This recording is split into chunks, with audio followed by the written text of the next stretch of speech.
যে মানুষটি 2024-এর উত্তাল জুলাইয়ে নিজের অন্তঃসত্ত্বা একটিকে ঘরে একা রেখে রাজপথে নির্ঘুম রাত কাটিয়েছিলেন, আজ কেন তাকে নিজ দেশের মাটিতে রক্তাক্ত হয়ে লুটিয়ে পড়তে হলো?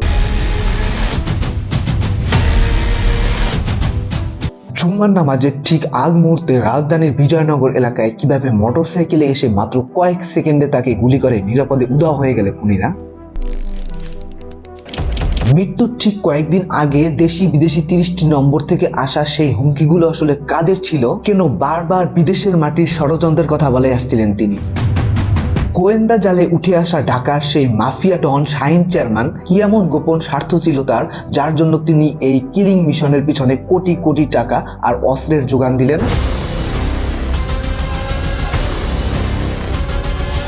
কিন্তু সবচেয়ে বড় বিস্ময়, হত্যাকাণ্ডের পর সব নিরাপত্তার দেয়াল ফাঁকি দিয়ে খুনিরা কিভাবে সীমান্ত পার হয়ে ভারতের মেঘালয়ে আশ্রয় নিল? কার ছত্রছায়ায় এই পলায়ন?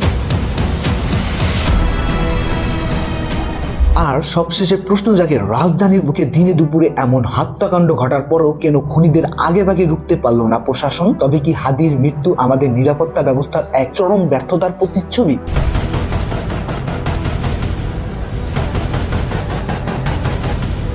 আজ আমরা শরীফ ওসমান হাদি হত্যাকাণ্ডের সেই আড়ালে থাকা সত্যগুলো উন্মোচন করব, যা প্রতিটি দেশপ্রেমিক নাগরিককে আজ প্রশ্নবিদ্ধ করছে।